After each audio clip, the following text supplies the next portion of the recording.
Hello guys, আসসালামু আলাইকুম। সবাই কেমন আছেন? আশা করি সবাই ভালো আছেন। আজকে আমি হঠাৎ করে মাঠে গেলাম, তো আলু লাগাবো ধানের জমিতে। সেই কারণে আমি মাঠে গেলাম। আমার ধান অনেক কয়দিন হয়েছে কাটা হয়ে গেছে, ধান শুকায় গেছে কিনা সেই কারণে মাঠে গেলাম মাঠে দেখার জন্য। যাই দেখি ধান শুকায় গেছে, তাই আমি ভাবতেছি যে আমার ধান কাটা হয়ে গেছে, কিন্তু চারিদিকে কেউ ধান কাটে নাই। আমি আলু লাগাবো সেই কারণে আগে ধান একটু কাটছি, তো কীভাবে নিয়ে আসবো সেই কারণে। তারপর সেখান থেকে আমি বাগানে গেলাম। বাগানে যাওয়ার পর সেখানে পেঁয়াজ লাগাইছিলাম, তো যাই দেখি পেঁয়াজ গাছ বড় হয়ে গেছে এবং পেঁয়াজে পানি দেওয়া লাগবে। সেই কারণে আমার ওখানে বালতি ছিল, সেই কারণে আমি বালতি দিয়ে একটু যেগুলোতে পানি দেওয়ার প্রয়োজন ছিল সেখান থেকে পুকুর থেকে পানি নিয়ে পানি দিলাম।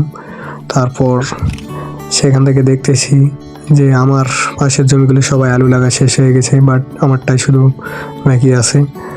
সেই কারণে সেখান থেকে আমি এখন বাসার দিকে রওনা দিচ্ছি। তারপরে যাই দেখি যে মুজাহিদের মন খারাপ, বালতির ড্যাট ভেঙে গেছে। সে সে সামনে সামনে হাঁটতেছে আর মন খারাপ করে হাঁটতেছে, আর আমি পিছনে পিছনে হাঁটতেছি।